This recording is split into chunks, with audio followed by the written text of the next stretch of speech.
Zaka, Lana Rete, Epaseke, Ra,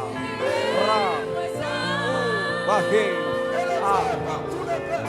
Élevé parmi les peuples, assemblés pour l'adorer.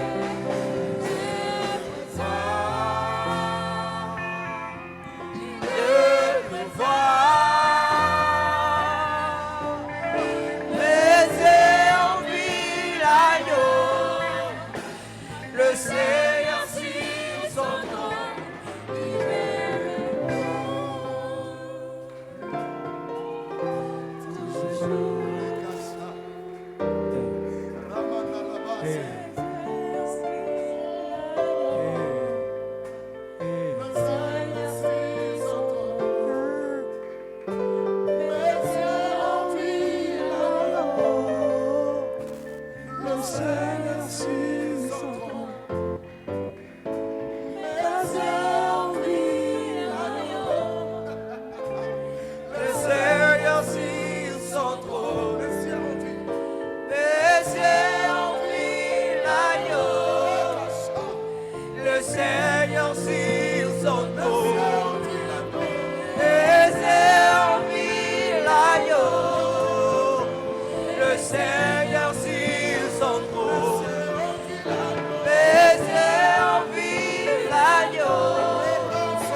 Hatukuja kumwita mtu, wewe Baba. Acha Bwana uwe pamoja nasi. Upokee maabudu yetu. Mungu wa neema, upokee sifa hizi na maabudu. Mungu wa upendo, Bwana, huduma ya NCM Paroisse Source de Vie imeinua jina lako. asubuhi ya leo ensemble tunakushangilia kwa makofi na vigelegele, kwa sababu uko Bwana, kwa sababu uko Yesu. Tunaendelea Bwana. Merci Seigneur. Asante Bwana. Asante Bwana.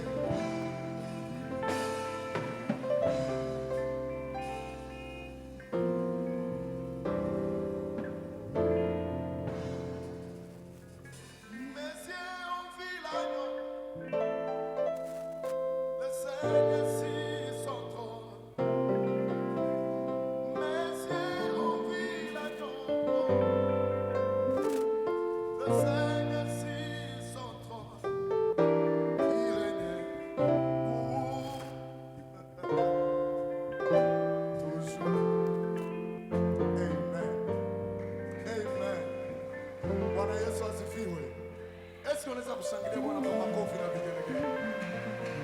No. Shangilia Bwana kwa makofi na vigelegele. Shangilia Yesu kwa makofi. Bado makofi yako yangali chini. Rusha makofi kwa ajili ya Yesu. Shangilia Bwana. Yana bosete. Imanda na boneka. Ibosete. Hallelujah.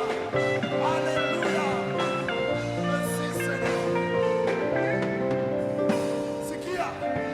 Sikia nikwambia hiki kitu, ukibakiani asubuhi ya leo.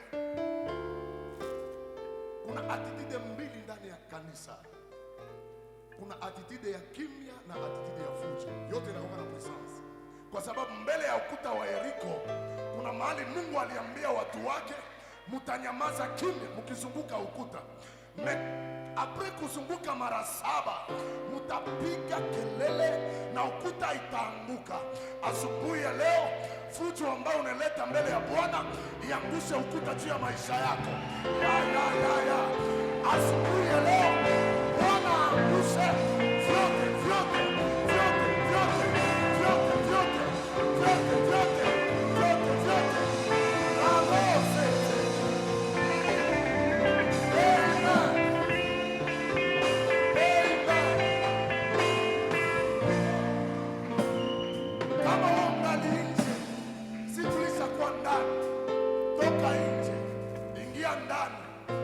Neema ya Bwana asubuhi ya leo. Acha nikwambia asubuhi ya leo kuna kitu Bwana atakifanya kwa maisha yako. Mbingu imesinye decree kwa ajili ya maisha ya mtu.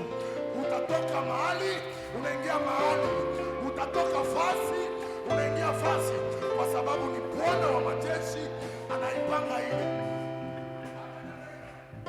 Hata useme amen, mimi nasema amen pale yako. Hata unime amen, mimi nasema amen pale yako. Unajua, niko najisikia nitabiri. Niko nasikia nitabiri juu ya maisha ya mtu. Niseme hivi, kuna watu wanakujua mstati fulani, waache waongee kisi wanataka. Acha nikwambie, pana Bwana wa majeshi, Simba wa kabila la Yuda, anakujua kwa jina lako. Na asubuhi ya leo kuna mahali tunakutosha, anakuingiza mahali. Yes.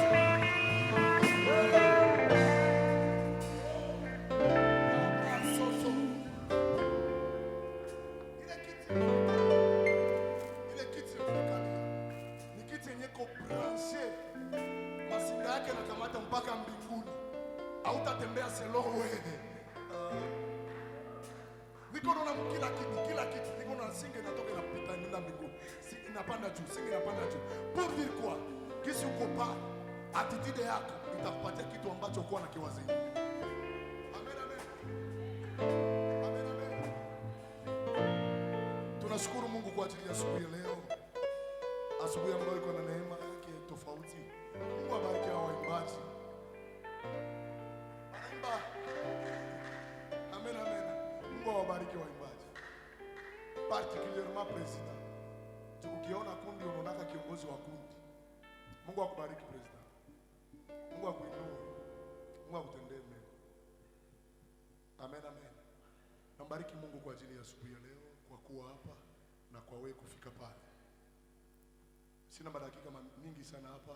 Najua kwamba Mzigo ambao Mungu amenipatia ndio ufikisha kwa amani na salama, kwa sababu roho wa Mungu yuko hapa porque aifikishe kwa amani na salama. Amen, amen. Nashukuru baraza letu la kanisa kwa ajili ya neema hii kutukubalia kusimama asubuhi ya leo hapa kwenye madhabahu. Naamini kwamba itakuwa ni baraka kuanzia kukonsea ya juu na konsea ya chini. Ninasema asante. Ninaleta asante kwa mama mtume. Unajua kuna wazazi ambao Mungu anatupatia. Mtu anaweza kuzaliwa ndani ya jamaa na sio unaangalia tu baba yako na mama yako inakupatia matumaini ya kuishi.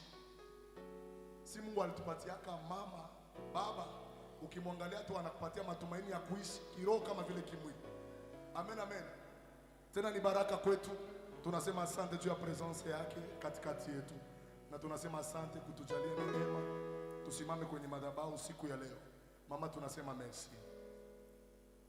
Vyote venye unazoea kuinvestire mumini niko navifanyia kazi. Amen, amen. Nasema merci kwa ajili ya Papa Jacques, baba yetu. Sasa naona kama baba yangu Papa Jacques anatuinspira ka sagesse. Amen, amen. Na mie nafikisha salamu ya mchungaji wetu, notre pasteur David Isenge. Mupokee salamu ya mchungaji kwa jina la Yesu. Amen, amen. Mchungaji wetu anatupendaka sana. Même si haiko, mais son cœur inakuwa pamoja na sisi. Anakuwa kwenye iko, mais roho yake iko pamoja na sisi. Amen, amen. Naamini kwamba hizo salamu mumezipokea. Kwa wale hawanijua, ninaitwa kwa jina la mtumishi wa Mungu Justin Muligi. Acha tusome maneno ya Mungu. Nisaidie tuwe wima, tusome neno la Mungu. Kitabu cha Zaburi sura 137. Psalm 137. Mimi nasoma kwa jina la Yesu. Neno la Mungu linasema hivi. Nitasoma pole pole porque nieleweke. Mimi nakuchunga ufike na wewe pale porque tusome pamoja. Biblia inasema hivi. Kando ya mito ya Babeli ndiko tulikoketi, tukalia tulipoikumbuka Sayuni. Katika miti iliyo katikati yake tulivitundika vinubi, tulitundika vinubi vyetu. Aseme maana huko walituchukua mateka, walitaka tuwaimbie na walituonea, walitaka furaha. Tuimbieni baadhi ya nyimbo za Sayuni. Tuimbeje wimbo wa Bwana katika nchi ya ugeni. Tuimbeje wimbo wa Bwana katika nchi ya ugeni. Senki inasema hivi: Ee Yerusalemu, nikikusahau wewe, mkono wangu wa kuume na usahau, ulimi wangu na ugandamane na kakaa ya kinywa changu, nisipokukumbuka, nisipoikuza Yerusalemu zaidi ya furaha yangu iliyo kuu. Amen. Shangilia neno la Bwana.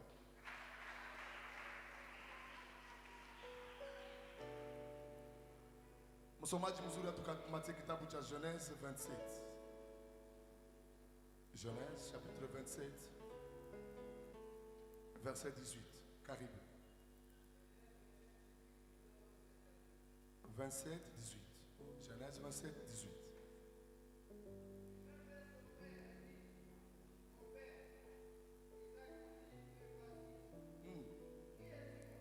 Wewe ni nani? Jacob akasema kwa baba yake, mimi ni Esai mtoto wako. Esau. Yes. Endelea. Oui. Jacob répondit à son père, je suis Esaü, ton fils aîné. J'ai fait ce que tu m'as dit. Lève-toi, je te prie, assieds-toi et mange mon gibier. afin que mon âme te bénisse. Isaac dit à son fils, et quoi? Tu en as déjà trouvé mon fils. Et Jacob répondit, c'est ce que l'Éternel ton Dieu l'a fait venir devant moi. Isaac dit à Jacob, approche donc et que je te touche. Amen. Amen. Genèse chapitre 32, verset 24. Munisaidie tusome. 32, 24. Jacob demeura seul. Alors un homme lutta avec lui jusqu'au lever de l'aurore. Ndio. Voyant qu'il ne pouvait le vaincre, cet homme le frappa à l'emboîture de la hanche. Et l'emboîture de la hanche de Jacob se démit pendant qu'il luttait avec lui. Il dit, laisse-moi aller car l'aurore se lève. Et Jacob répondit, je ne te laisserai point aller que tu ne m'aies béni. Il lui dit, quel est ton nom?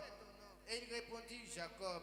Il dit encore, ton nom ne sera plus Jacob, mais tu seras appelé Israël, car tu as lutté avec Dieu Kwa et sababu avec les hommes. samani twende pole pole. Kwa sababu ulipigana na Mungu na watu ukawashinda, na ukapigana na Mungu ukamshinda. Amen. Apôtre Paul aux Éphésiens chapitre 6 verset 10 jusqu'à 14. Mtusaidie ili batutilia hayo hapa tusome siku. L'apôtre Paul aux Éphésiens chapitre 6 verset 10 jusqu'à 14.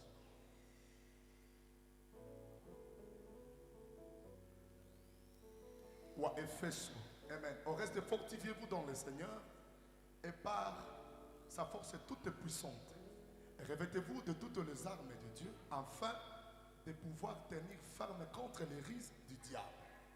Car nous n'avons pas à lutter contre les chairs et le sang, mais contre les dominations, contre les autorités, contre les princes de ce monde des ténèbres, contre les esprits méchants dans les lieux célestes.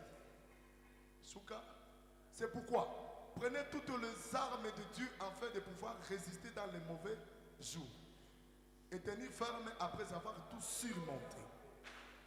Amen, amen. Souka, tenez donc ferme et avouez la vérité pour se dire et revêtez la cuirasse de la justice. Merci beaucoup. Napenda sana version anglais. Anglais nasema hivi.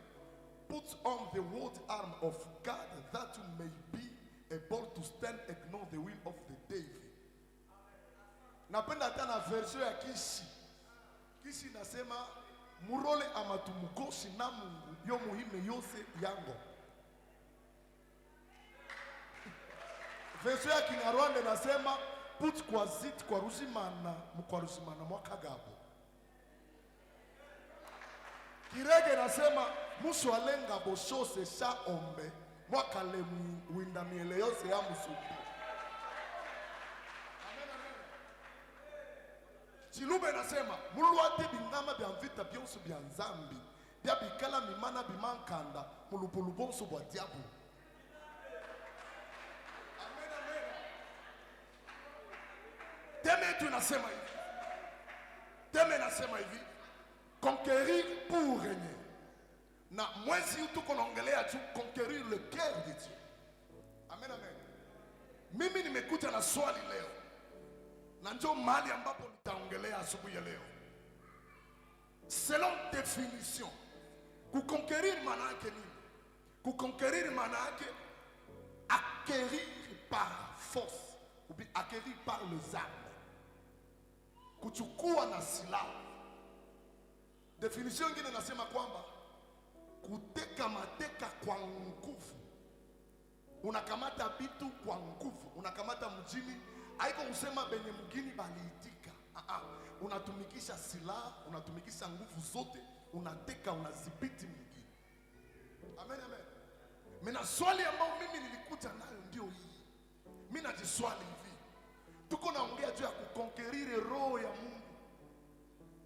Comment expliquer Mungu mwanaitwa Mungu muumbaji, Mungu mwenye iko na uwezo yote, Mungu ambao ni wa milele, Mungu ambaye alikuwa na si hatu ya kuwaka, Mungu ambaye ni wa ishara na miujiza.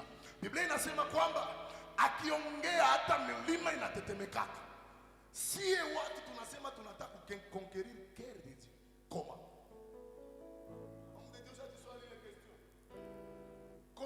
bana. Oro kukonkeri ni kukamata kitu kwa nguvu. Donc tunataka tumikisha force, tutumikishe mabunduki pour que tukamate roho ya Mungu. Bon, tulizane hivi. Anaitwa Bwana wa majeshi. Comment expliquer si eba tuliumbwa na yeye tutakamata roho yake kwa nguvu kwa silaha? Ambia mwenzako kama c'est possible. Sema inawezekana. Bwana Yesu apewe sifa. Jina la Bwana liinuliwe. Niseme Efesia inasema vita vyetu haiko vya kimwili, mimi vya kiroho. Ukikamataka vita vya kiroho unavitia mkimwili utashindwa. Kwa sababu gani? Mtu akikuchukia unamrudishia ule mtu chuki. Yamaanisha na wewe unapigana kimwili. Ukipigana katika hali ya kiroho, mtu akikuchukia wewe unamrudishia kwa upendo. Hii inaitwa vita ya kiroho. Na pale ushindi na kwaka yako. Amen, amen. Sasa Biblia inatuambia kwamba tuvae silaha zote za Mungu ili tupate kumshinda mwovu Shetani. Na silaha zenyewe zimetajwa hapa. Mimi nitaongea, nitadecortiquer maverse fulani fulani ambayo tumesoma pour que tupate hata elema tatu ambayo tutatoka nayo asubuhi ya leo hapa pour que tu conquérir cœur ya Mungu. Sema amen. Bwana Yesu apewe sifa. Biblia inasema hivi ndani ya kitabu cha Mwanzo. Aseme mtu mmoja akataka kubariki mtoto wake. Selo yeye anajua mtoto ambaye alipenda mbariki, akamwita akamwambia kwamba nenda kanitafutie chakula, unitengenezee mawindo mazuri, unitengenezee mchuzi wa ndengu, alafu nitakula nikishiba na kubariki. Akasema okay, hakuna shida. Anaenda mawindo. Unajua mawindo unaweza wazia kama utarudia après 2 jours, mais kumbe utarudia après 6 jours. Cha kushangaza ni kitu gani? Kumbi mama alikuwa na yua dili yote, akaita mtoto mwingine akamwambia hivi, "Yenye biko hapa kope niko hapa biko napenda babariki ndugu yako.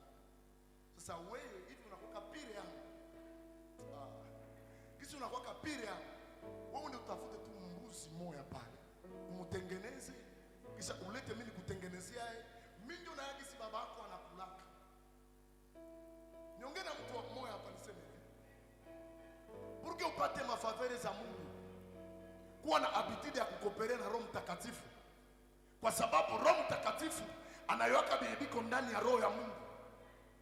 Amen, amen. Anampatia agenda yote, ndio kwa anasema ka agenda. Anampatia yote, anamwambia keno, wewe ukuye tu na ile kitu mimi ndakipiga selon kisi baba yako anapenda.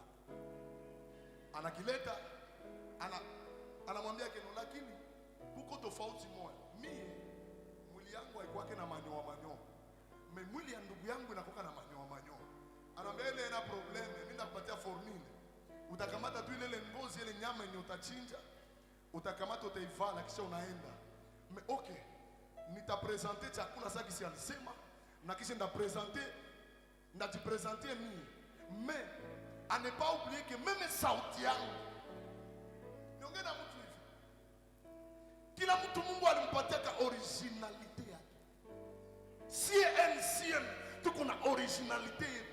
Hatuna besoin ya kuiga. Hapana. Tuko na sauti yetu. Tuko na namna yetu ya kuongea. Usituletee hapa keno. Kule tuliona biko unatembea hivi na sie tutembee hivi. Sauti ya Esau ni ya Esau. Sauti ya Jacob ni ya Jacob. Amen, amen. Niongea baba usitake bibi yako mgeuze kwa Charline wa jirani. Bibi yako wanamuita Charlotte ni Charlotte na Charline ni Charline. Iko na originalite yake. Developer ile originalite ya ule bibi yako, naye atavutia wengine. Sema amen. Bwana Yesu apewe sifa. Inafikia mnivo anakuya na ile chakula. Anampatia makode. Bana mubariki. Anatoka anaenda. Apre kutoka kwenda, inafikia wakati ambapo kwenye alienda alifanyikiwa. Jacob alifanyikiwa. Sitaenda mwale historia kwa sababu ni historia ndefu sana. Kwenye kukona ni preoccupé ni fasi gani? Inafikia momai inabidi Jacob arudie kwao. Mebuke arudie kwao. Me Jacob aliachaka dega. Nitarudia na oro kwenye nilitokaka, niliachaka na kula ndugu yangu baraka yake. Akaanza kutafuta formula. Formula ni gani mtatumikisha purke asiniue? Jacob akaanza kuogopa ndugu yake asimuue. Biblia inaniambia kwamba alipokuwa katika njia iko natoka iko narudia kwao, katikati ya njia akaambia grupu yake kusimame kwa ili wanaweza kumuua. Kode yenyewe nawapatia njoo hii kundi yangu mimi negabula mu makundi porque mwende mbele. Kama ndugu yangu Esau ataua mmoja akiangamiza kundi ya kwanza, kundi ya pili hataangamiza. Akiangamiza ya tatu, ya pili, ya kufuata hataangamiza. Sali sukuma kundi mbele, bakaenda kutanana kwenye niko nifasi gani. Yakobo akabakia yeye peke mahali. Biblia inasema Jacob demeura seul. Akabakia yeye peke. Sali bakia yeye peke. Ikafikia momai yenyewe malaika wa Mungu mzima, kwa sababu agano la kale walikuwa wanamwitaka Mungu fils de l'homme na walikuwa wanamwitaka tena ange de lumière. Amen, amen. Ilikuwa yote ma identité ya Mungu. Kuna wakati alikuwa anajirevele kwa mtu kama ange, kuna wakati alikuwa anajirevele kwa mtu sawa vile mtu. Sawa vile wakati yenye mtu alikuwa kwenye kisima cha Betsaida, Yesu alikuja akajirevele kwa mtu sawa mtu wataka kuwa mzima. Kwa Jacob akajirevele sawa vile malaika. Biblia inaniambia hivi, usiku mzima Jacob akapambana na malaika. Akamwambia malaika hivi, mimi siwezi kukuacha kama uyanibariki. Tulizane na moyo hivi. Jacob, wakati ambapo ulikuwa kwa baba yako, ulibadilisha meme jina yako, ukavaa ngozi nyingine, ukasema kwamba wewe uko Jacob, wewe uko Esau. Comment expliquer? Bali kubariki, na unasema ilifote na malaika anibariki. Yamaanisha baraka yenye Jacob alipata ilikuwa baraka fake. Il faut que tu poses question. Nimefanikiwa, hii mafanikio, est-ce que ni mafanikio halali kwa Bwana ama ni mafanikio fake? Sema amen. Mwizi akienda iba, sana na iba mwizi, anaona kama alifanikiwa. Kumbe ni mafanikio iko fake. Inafikia mnivo yenye Jacob anamwambia malaika, siwezi nikakuacha na uyanibariki. Angalia mahali kwenye niko njoo hapa. Sasa malaika anapambana na Jacob. Inafikia mnivo yenye malaika anamwambia Jacob, usiku nataka kuja, uniache niende kwa sababu batu basinione. Inafikia mpaka mnivo banamfunja Jacob ubavu. Me Jacob akumwacha. Niongee na mtu kusema hivi, tumekuja kususe de vie hapa ni chemchemu ya uzima. Tumekuja ndani ya huduma ya NCM ni juu Mungu atubadilishie maisha. Mimi naamini kwamba Mungu wa neema, Mungu wa uwezo iko na mamlaka ya kufanya kitu kwa maisha yetu. Nikwambie kwamba hata unaona vitu ambavyo vinakera moyo wako, usiachanake na Mungu. Endelea kubanana na Mungu. Ule Mungu mwenyewe unabanana naye atabadilisha maisha yako. Mungu atembeake na watu wa kuchoka. Mungu anatembeaka na watu ambao wako na determination. Anajua kwamba mimi nakuyaka msuse de vie, sikuye kumtafuta Chubalonza, mimi nakuya kutafuta Mungu. Na ule Mungu ataonekana kwa maisha yangu. Bien aimé, ukiwa na ile decision, Mungu wa hii agano ataonekana kwa maisha yako na atakubadilishia maisha. Mungu anatembeaka na watu ambao awaachili yake wanangangamanaka. Amen, amen. Atazona mtu mwenye walivunja moyo jana mbele wanasimama. Bali mwambia sikorope na korope. Umuogope. Amen, amen. Mungu akumbie moyo wa kutokuachilia. Hapa pana baraka yako. hapa pana neema yako. Usitoke hapa puke uende fasi ingine. Usiende mubichu ndo batakulumiza kule. Bakia hapa, Bwana atakubariki na pete. Unaona kuna kwa kubarikiwa kisenji na kizungu. Kubarikiwa kisenji bana kubarikia kana ushalumia. Mekubarikiwa kizungu huko tunasante yako tu très bien na bana kubariki.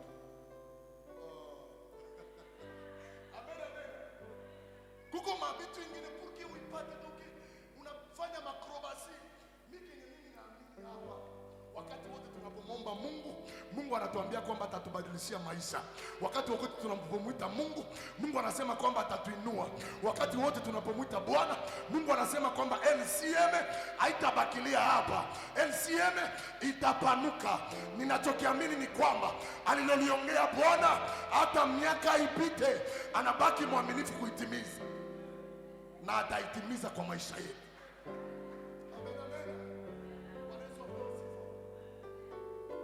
Jacob shalibakia anangamana na malaika.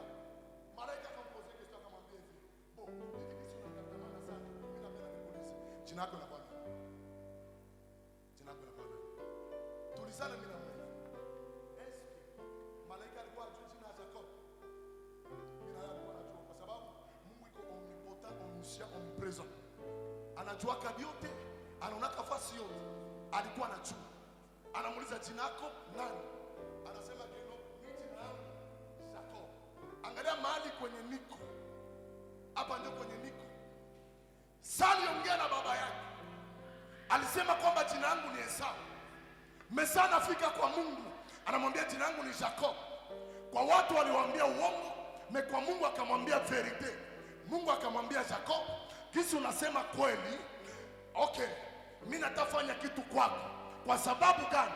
Ulipambanaka na watu ukabashinda, na unapambana na mie Mungu unanishinda. Kwa sababu gani? Silaha kubwa yenye naniweza mie Mungu ni verite. Aseme naweza nikangangamana nafasi yote, me kama mtu anasema kweli, mimi Mungu nasimamaka kwake. Hivi kisu lidanganyaka batu, tubatu hapo ni vya bongo. Kazi ya batu ni kudanganya. Me kwangu mie Mungu unaniambia kweli, hivi kisu unasema kweli, verite iko silaha yenye unapasha kukonkeriri roho yangu. Na kisu unatumikisha kweli, hautaitwa tena Jacob, me utaitwa Israeli. Nitangazie maisha ya mtu asubuhi ya leo kusema hivi, ukiwa mtu mwenye unasimama ndani ya kweli, Bwana atakuachia roho yake na utaimiliki. Kwa sababu wote wanaotembea ndani ya kweli, Mungu anawaachia roho yake.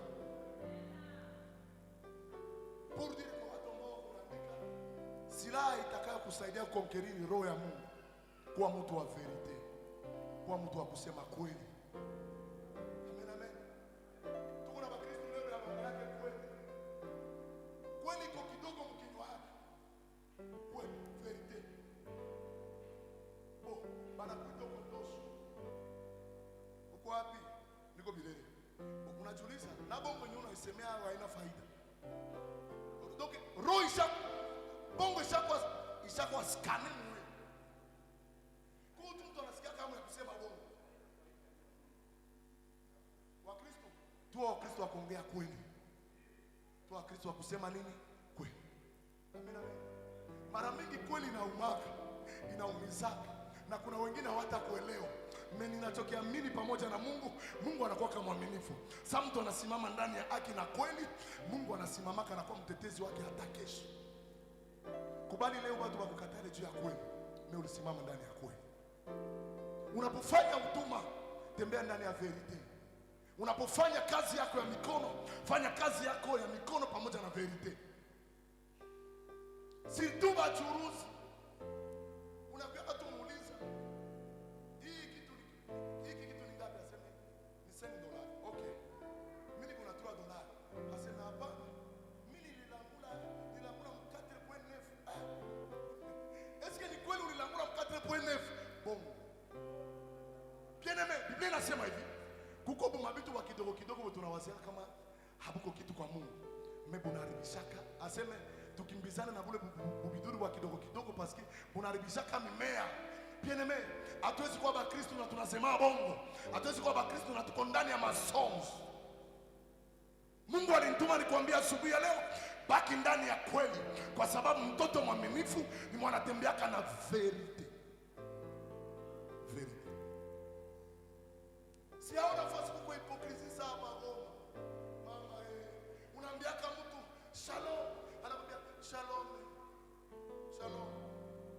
Memuro yake hamuna verite. Muro yake Mungu asema hiki kikikufuata leo. Hiki. Mbona nasema kukinywa shalom? Asa nikipata hata kazi ya kufanyia kafiri, nikatilie poudre mkenya atakunywa nisikaonake tena. Bien-aimé, sois juste. Kwa mtu mwenye uko na verite moyo.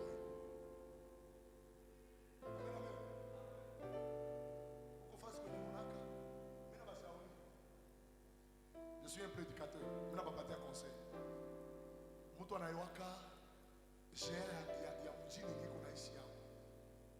Parmi bajeane banatawala Goma, huko share banamuita hypocrisie. Usiko naamini kila kitu kwenye mtu anakuambia mkinyo. Kila kitu kwenye mtu anakuambia mkinyo. Ndio maana Mungu ambariki mtumishi mwenyewe aliongea juu ya discernement. Kutu vitu wenye unakutana kama mtu unapanga maneno unasema keno huyu kwanza hapa iko nasema bongo. Mtu mwaba anampatia makutende kulipa masomo. Kumbe alipe masomo analipaka job yake. Franga zote anazikubika. Siku ya defense akakamata ghetto yake. Huko bado anakamata ghetto yake, anakamata na ambelire kisha anatia kwa meza, anatafuta kama mikrofoni, anasema mko mkamata mafoto. Anakamata mafoto kisha anazitumia bazazi yake. Bongo mtupu. Bazazi asema no. Acha kwa tutume mtu kwenda kufanya utafiti. Kufika ku university, kukuta kumbi depuis G1 alisomaka tu 3 mois. Est-ce que tunaweza kuwa juste du moins? Tunaweza kuwa naongea kweli? Uko Mkristo mkanisa kwa mtu akusema kweli. Amen, amen. Watu mingi bana bwana hao na bana mke yao. Kwa msoga ya virunga, usiki fujo. Kumbe fujo ni nyamsongo.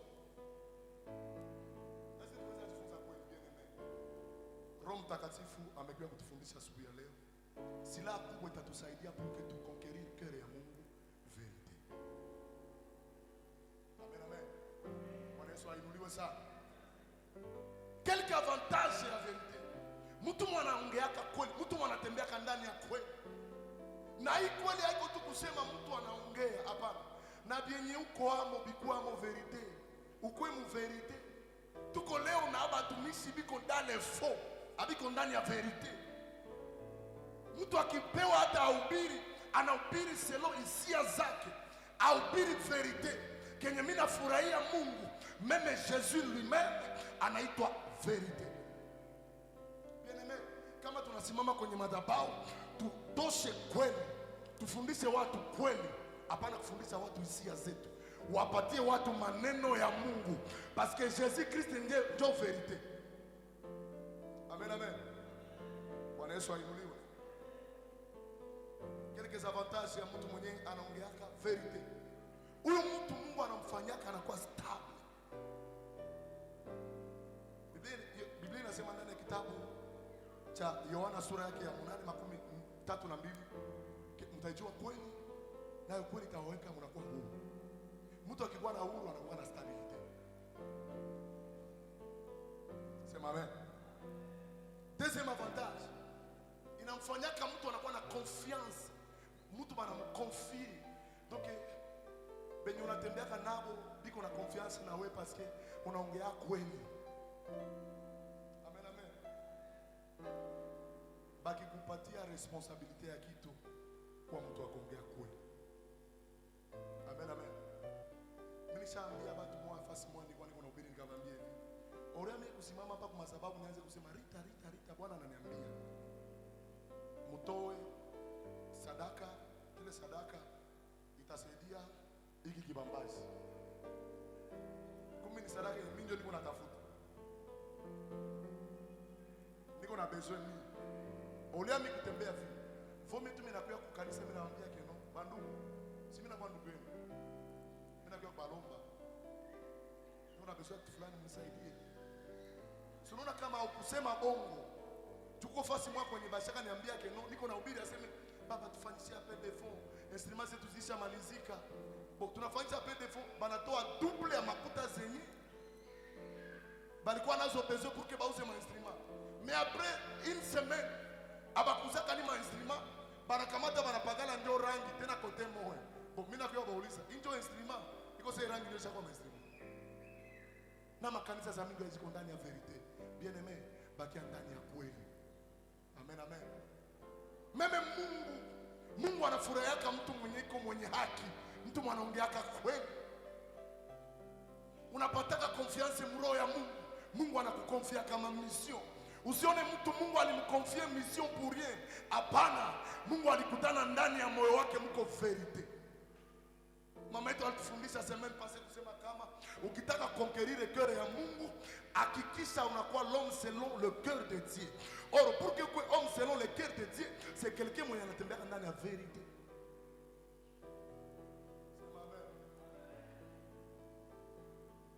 Deuxième avantage, il n'a pas la solidité de Dieu. C'est ma mère. Exode 18, 21. Exode 18, 21.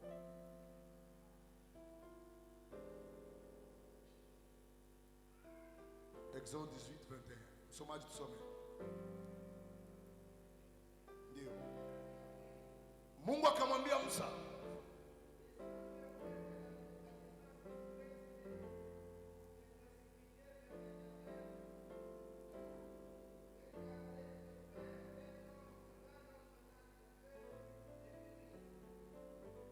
Exode 18, 21. Oui. Tafuta katikati ya watu, ndio wenye wanaogopa Mungu, watu waaminifu, ndio. Amen. Ukikuwa mtu mnatembea ndani ya kweli, unakuwa selectionné fasi yote. Bana kuselectionner kwa kila fasi. Parce que uko mtu unatembea ndani ya kweli. Mungu atusaidia tumiminie neema ya verite. Sema amen. Tuko pamoja. Silaha ya pili itatusaidia tukonquérir cœur ya Mungu. Silaha ya pili itatusaidia. Biblia inasema hivi. Israeli wanajikuta katika nchi ya utumwa. Haiko hata utumwa, walikamatiwa mateka. Kwa sababu kuna difference ya mtu mwenye alikamatiwa mateka na mtu mwenye banamtia mbutumwa. Mateka ni watu ambao waliwatosha katika mji fulani, wanababeba ndani ya mji mwingine. Wale wanaitwa mateka. Wanaishi huku siku za kutosha. Mekenye kinanishangaza ni kitu gani? Watu walikuwa Babeli. Akili yao ilikuwa Babeli. Inafikia munifanye, Biblia inasema kwamba wanaenda kando ya mto, wakaanza kukumbuka Sayuni. Asema wakakaa kando ya mto, wakaanza kulia na wako nakumbuka Sayuni. Tujiulize, wako ndani ya nchi ya watu, mebaranza kukumbuka kwao. Saba alianza kukumbuka Sayuni. Wakasema hivi, kwanza hapa kisi tuko tutaimba hapa, watu biko na tushurutisha tuimbe manyimbo ya kwetu. Question nilijipoze njoo. Babeli haiko ba Israeli. Koma banaweza kupenda manyimbo ya watu ya Sayuni na hapo biko Babeli. Muma entreprise ya mingi unakutanaka bapae banapenda ba Kristo. Banaweza kuwa ni entreprise yenye ba mingi abaokoke, mi banakamata mu Kristo ndio wanamtia kwa kesi. Juba na wewe hivi, mu Kristo anaogopa dhambi, hataiba. Unaweza kukutana, nishaanza sikia leo ukipita hata barabara, mumanganda zingine biko naimba manyimbo za Mungu. Utakomprendre tu ni batu ya Babeli benye biko na besoin ya kusikia nyimbo ya Sayuni. Aseme bakatusurutisha tuimbe nyimbo ya kwetu. Pourquoi baimbe nyimbo ya kwao? Aseme saba taimba nyimbo ya kwao itabapatia furaha. Acha niongee na mtu kusema hivi. Presence ya NCM mwa hii quartier ni kuleta furaha mwa hii quartier. Presence ya NCM ndani ya hii Katoi ni kuleta deliverance mwa hii Katoi. Nitangazie mtu kusema kwamba mahali pote kwenye utakanyaga, mahali pote kwenye utafika, kwa sababu wewe ni mtoto wa nuru, Mungu anakuetablire kuwa solution fasi yote kwenye utafika. Amen, amen. Asema wakatusurutisha tuimbe nyimbo ya Bwana. Kisha wakasema hivi, kama tunaweza imba nyimbo ya Bwana katika nchi ya ugeni? Hapa tu wananishangaza sana. Ase tuimbeje wimbo wa Bwana katika nchi ya ugeni? Kisha banarudia banasema hivi, mimi omwe mkono yangu ya kuume igandamani, ulimi wangu na kaa yake nikikusahau Yerusalemu. Mimi napenda sana reflection ya babatu itufundishe kitu asubuhi ya leo. Watu wako katika nchi ya Babeli, mmewanakaa kando ya mto, wako nakumbuka Sayuni. Wakakamata vinubi wakavitunundika, magitari yako wakaitundika, wakamwambia mtuimbie nyimbo ya kwenu. Aseme tutaimba hayo wimbo wa Bwana katika nchi ya ugeni. Koma tuimbe wimbo wa Bwana katika nchi ya ugeni. Nishauri mtu mmoja hapa asubuhi leo, mwambie hivi, unaokoka, uko Mkristo, ulishampokea Kristo kwa Bwana na Mwokozi wa maisha yako. C'est une bonne chose. Na kwa mwingine unakutana ni mpagani, na katika hali ya upagani wake anapenda sana afanye kazi ya Mungu. Kila mpagani mwenye anapenda sana kusogelea kazi ya Mungu na ya ukokaka ni mtu mwenye anapenda kuimba wimbo wa Bwana katika nchi ya ugeni. Sema amen. Kila Mkristo mwenye iko ndani ya kambi ya wapagani ama iko nafanya vitu vya wapagani, iko naimba wimbo wa Bwana katika nchi ya ugeni. Gisi tuko hapa, kuko fasi kwa tunapasha fika, nafasi kwa tupashe fika. Mkristo kuko vitu vya unapasha fanya na vingine hawezi fanya. Haiko tu nguo fulani litoka ndio naosha ingia sema injo iko kutaa iko ala mode. Tafuta kujua kwamba eske hii nguo ina correspondre na Mkristo yako. Kwa terme za mingi zinatoka kama quartier. Eske naona huko apele kusiongea. Tuwe kujua kuchunga identite yetu ya Mkristo. Kwa sababu kenda la contre ya ile unaimba wimbo wa Bwana katika nchi ya ugeni.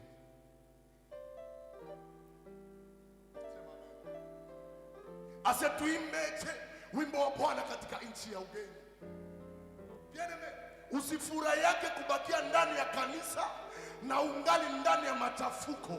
Asubuhi ya leo Mungu amenituma kuambia kwamba tengeneza maisha yako, usiimbe wimbo wa Bwana katika nchi ya ugeni.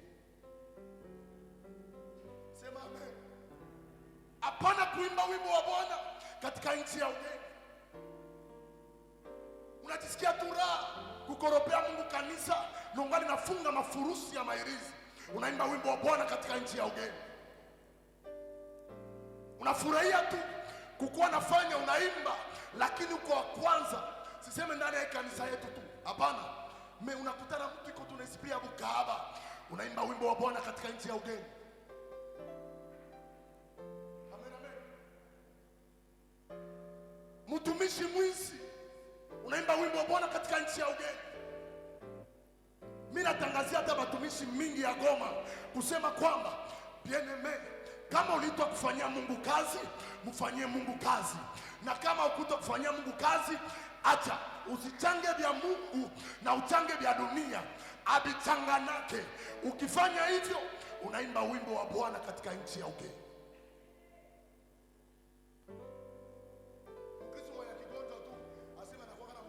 wake.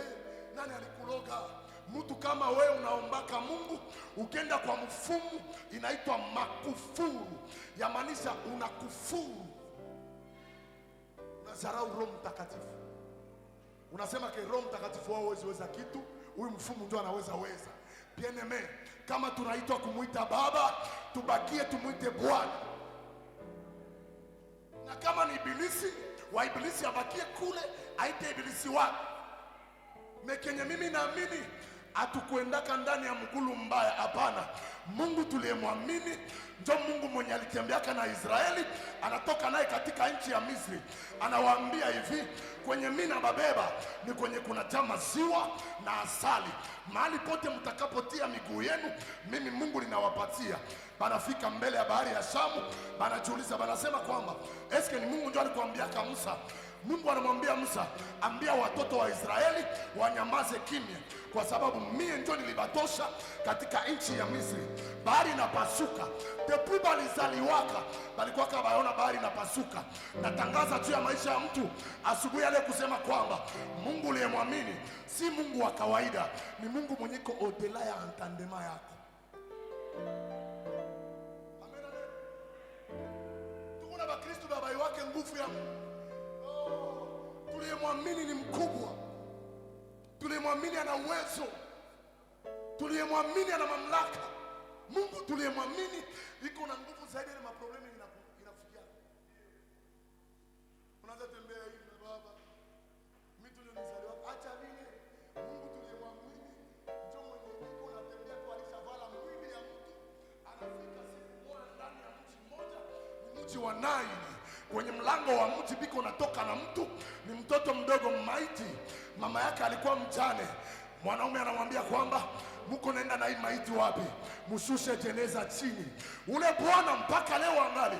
Acha nikwambie kwamba tuliyemwamini ni mkubwa, si Mungu wa kawaida, ni Mungu mkubwa. Amen, amen. Uko mkanisa na kuna kaibisi, acha hasaidiwa, anajitosheleza. Amen, amen. Uko mkanisa lakini ungali mabitu fulani fulani ungali naingia ndani, uko naimba wimbo wa Bwana katika nchi ya ugeni. Amen, amen. Silaha kubwa nyingine tatusaidia kukonkeriri kere ya Mungu. Kukonkeriri kere ya Mungu ni kumujali Mungu peke yake. Ndani ya moyo wako unamjali Mungu peke yake, usimchangane na kitu chochote. Mungu anapendaka bamjali. Mungu anapendaka yetu ndio abakie wa kwanza. Elombe na itumba. Ukiwa ndani ya vitu unamuita tu yeye Baba. Ukiwa ndani ya mateso unamuita tu yeye Baba. Machozi yako ya kwanza ava jirani aione, Mungu ndio ako naiona. Amen, amen. Mungu anapendaka kumtegemea yeye peke yake. Na Mungu apende bamsaidie batufundisha. Mimi nilisemaka hivi maombi. Nisemaka siku maombi nikasema, mimi sitamfunikia Mungu wa hivi. Siwezi kumfunikia Mungu wa hivi. Ajifunikie peke. Nililala njala kisha mimi nikiwa balozi ulikula mimi sikula. Sikudame. Biko niko krizi. Hivi aseme no, Bwana amefanya. Bongo. Baba na yeye niko mtoto wake, anaambia mimi napasa kuishi ndani, akuya bifanyia ajifunikie peke aibu. Sina nguvu ya kumfunikia Mungu aibu. Siauza gari kisha niseme nishauza gari bongo. Siwezi katika jina la Yesu. Siwezi kumfunikia Mungu aibu. Benye abiko na abiko.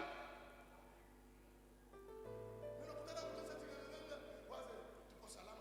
Hata vile Mungu abamfunikia aibu, apendake vya vile Mungu anajitosheleza.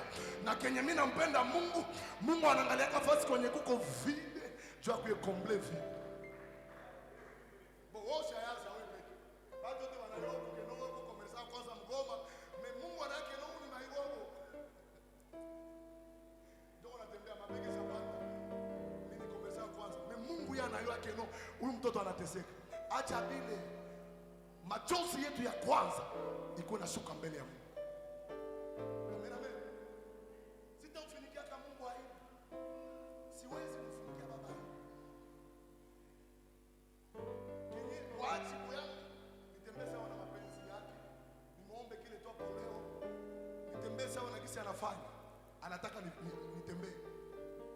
peke akuye. Unaingia mnyumba ya mtu balala njaa, babake akuemea, kisha mtoto anasema kino tulishiba na balala njaa. Mungu wewe peke unani lala njala, baki niulize ndasema nilala njaa. Kama unachukia unasikia aibu, pia leta chakula leo. Amen, amen. Mungu abamsaidi yake aseme watu wasijue dalili zako. Mungu ajue. Kuna wakati mwingine Mungu anapendaka bionekane mbele ya watu tu ushuhuda ikuu. Anekala kukisima Bethsaida siku za kutosha, watu wote baishamuona. Mais anamwambia lève-toi, prends ton lit et marche. Pourquoi kumwambia tu lève-toi et marche? Anakuwa masifa. Aliua ukimwambia tu prends ton lit et marche, watu wabatajua. Mebakimona na lukitanda. Bakimona tu na lukitanda. Hapo peke batasema ya huyu jamaa balimtembelea na batamsogelea banamuuliza. Natangaza juu ya maisha ya mtu asubuhi ya leo. Bwana kutendea kitu ambacho kitajionesha kwa macho ya watu. Wewe utaongea kitu, matendo ya Mungu hayo peke itaonekana. Na miujiza kama inajionesha, usioneshe. Acha mpaka Mungu aianze mpaka iteborde, hayo peke aanze kujionesha. Juu kwenye baraka iko inaonekanaka. Kama leo tuko Katoi, ni baraka toka Bwana. Atunge vichikaka. Woko na mfuko ya kufichika ya kufunika hii kanisa. Papa sister, hii kanisa unaweza kufichika mposhe gani? Itaonekana tunamatapita pale kwa barabara. Anasema kuna mtu Mungu alibariki pale. Mungu atupatie baraka zitakazosema. Hapana baraka ambazo sisi tutakazozitetea. Baraka hizo peke zitazitetea. Amen, amen. Yesu adosi. Na porque tufikie ngazi yote, tukwe na habitide ya kumtegemea Mungu peke yake. Tegemea Mungu yeye peke. Bien aimé, weka matumaini yako kwa Bwana. Mtu asikwambie mambo mengine aseme no.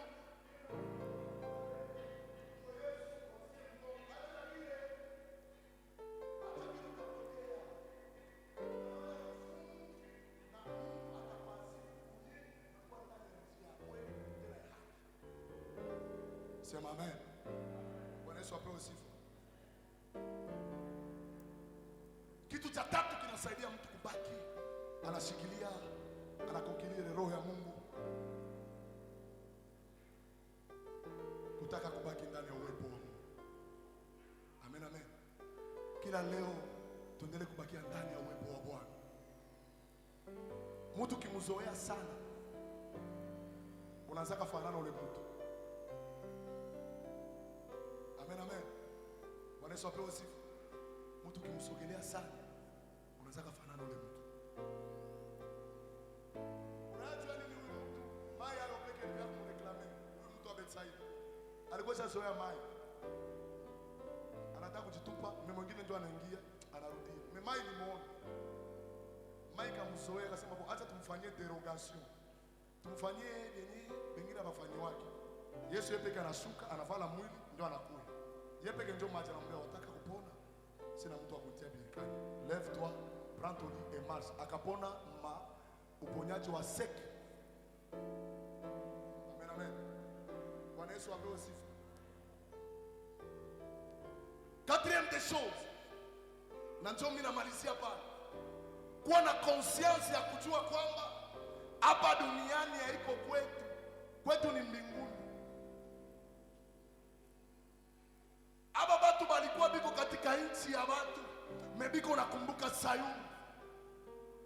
Bakristo mingi banapenda sana mambo ya dunia sana, mpaka anaweza hata kuuana juu ya vitu ya dunia, parce que mkichwa wake ana conscience ya kujua kwamba hapa duniani tuko mu maison de passage, mekwetu ni mbinguni. Amen, amen. Mwambie mwenzako kwetu ni mbinguni. Hao watu walibakia wako nakumbuka Sayuni. Sayuni maana yake mlima wa Bwana, mlima wa Mungu. Amen, amen. Yerusalemu. Na pale walikuwa wako katika nchi, wako mateka, lakini wanakumbuka Sayuni. Kwenye huko hapana kuwa na sahabu. Kila itwapo leo kuwa na tafakari, kila itwapo leo kuwa na waza kusema kwamba mimi hapa duniani niko mpitaji. Nimesema silaha zitakazotusaidia tukonkeriri kere ya Mungu. Nimesema ya kwanza kweli, kuwa mtu wa kutembea ndani ya kweli. Nimesema ya pili, kumjali Mungu peke yake. Nimesema ya tatu, kutaka sana kubaki ndani ya uwepo wa Mungu, na ya nne, uwe na conscience kusema kwamba hapa duniani tuko wageni na wapitaji, kwetu ni mbinguni. Mungu abariki neno lake. Amen.